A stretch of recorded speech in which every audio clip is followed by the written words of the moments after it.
And I would say in the last handful of years, I've just experienced life hard stuff that it all probably hits different for each of us. Some stuff that I haven't quite reconciled yet. And I think God's like, okay that I haven't reconciled it yet. God is teaching me that it is not a mountaintop experience and it is not a valley experience. And it's not some wild roller coaster faith. But it's actually just like hand in hand.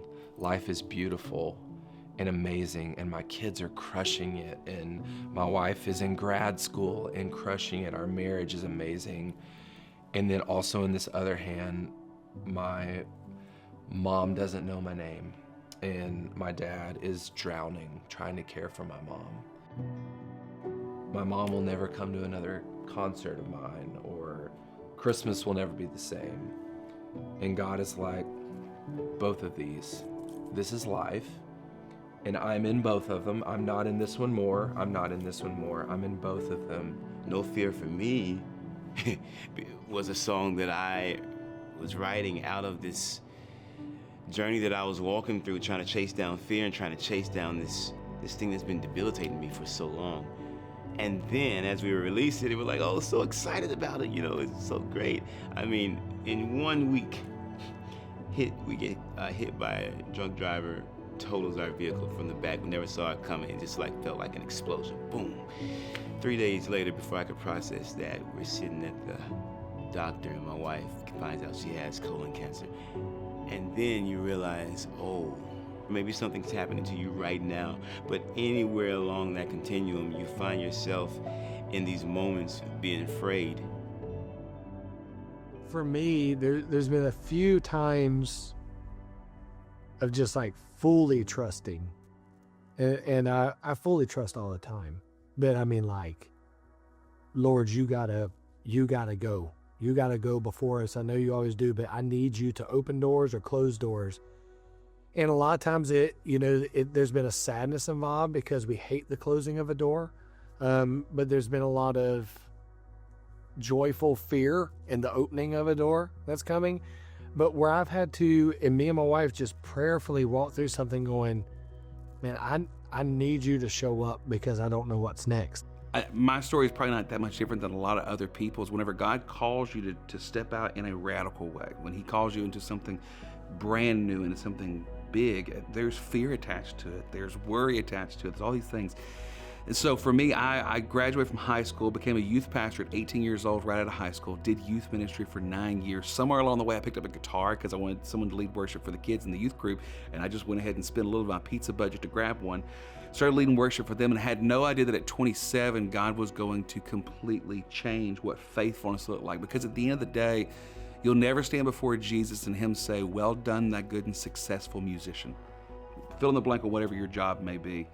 At the end of the day, it's well done, thy good and faithful servant. So in that moment where God was calling us to step out in faithfulness, I had to say, God, what does faithfulness look like for us? And for us, it was selling over half of what we owned. We bought a single-wide mobile home trailer. I was doing odd jobs on the side, and I'm just telling you, I wasn't driving down the road, driving a sausage delivery truck to make ends meet going, this is what purpose really looks like. This is what I feel like I am achieving, something that God's calling me to. But at the end of the day, God never called you to be successful. It's faithful. So for me, I've learned so much more in the daily bread faith walk of knowing Jesus than reaching the top of some of the mountains and some of the peaks of what I've been able to see and experience as a believer. I think about these two moments, these two tensions. This last year, I live in Nashville, Tennessee, and I got to debut at the Grand Ole Opry, which is a huge deal. And growing up in Tennessee, it's a big deal. Country music, gospel music is wild.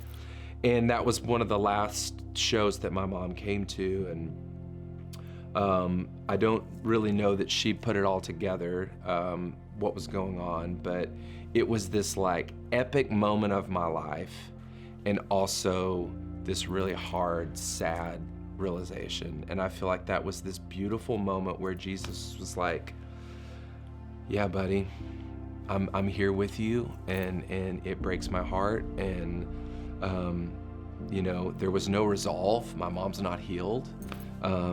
but I do feel like I've seen Jesus be so present with me in these high highs and also in these really low lows. Even Psalm 23, Jesus is the good shepherd. He's gonna walk us through valleys that we had no clue we were ever gonna go down that road. We heard of other people going out, we're like, that's not gonna be me. And then all of a sudden you realize you're halfway down that road. And you're like, I didn't think this is where my life was gonna go.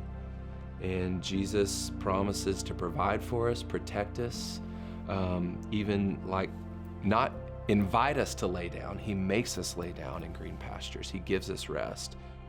What I've really come to notice is in the moment where you feel like you can't breathe, that's the moment when you just have to stop and pause for a second. I'm learning more just to be able to just stop for a second, pause, zoom out. What do they say? Zoom out of it, slow it down, whatever those things are. But when it gets just so heavy, so you're so inundated with all these things, you have to pause, catch your breath, and just sit and allow God to surround you with his presence. I'll go to the piano sometimes and things like that. I had a guy say, it's great you're going to the piano to get that emotion out, but what are you doing with that feeling? I was like, whoa, it's just, you get it out, but like, what happens the next time when it comes back again? Learning to sit with it and hand it to God. You know, that's one of the things I'm doing myself personally in this moment. If I'm afraid, if I'm trying to keep a smile on my face because I know my wife is going through something and I'm trying to be strong for her and I'm breaking on the inside because I'm like, man, what in the world is happening, God? You know, that's the moment when I'm like, man, the piano is great, but God, I give you this fear. There's been times in my career where I've gone, all right, Lord, if this is it for me musically, like you got to shut the door.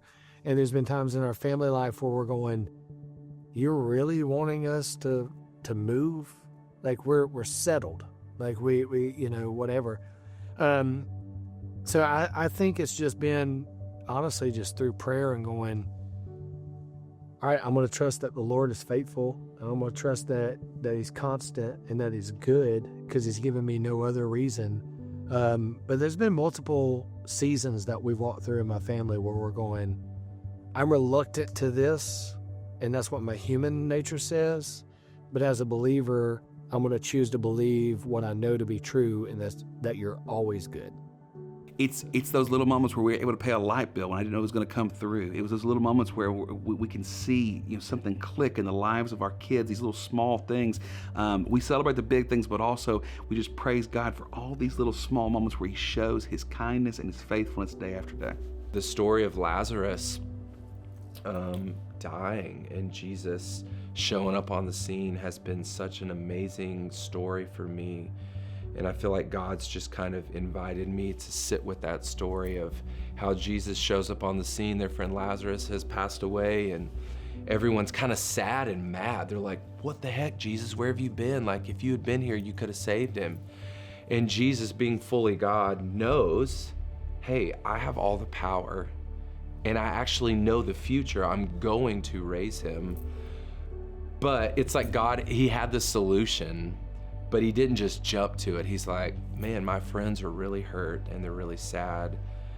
And I'm not in a hurry. And I'm just gonna sit here and I'm gonna empathize and I'm just gonna be with my friends. And it even says he cries with them. And that's just been such a beautiful picture for me in this season of like, he's not pushing me to figure it out or rushing me to figure it out. He's just kind of like, I'm here with you. There's this one line I can't ever get out of my head. We put it in a song. We said he's been faithful before, he'll be faithful again. And there's no way I can ever sing Don't Fight Alone. I don't get excited about the fact that, man, if you remember that, then you hold on to that for this, you know. If you remember that he was good, he's just that good. He'll still be good. In some kind of way, we realize that when we were yet sinners, he died for us. While we were yet sinners, he gave his life for us. While we were yet still not worthy, he found some kind of way to love on us anyway. And that, zooming out and remembering that kind of love, that kind of God is the reason why you have the response of not just worship, not just surrender, but trust.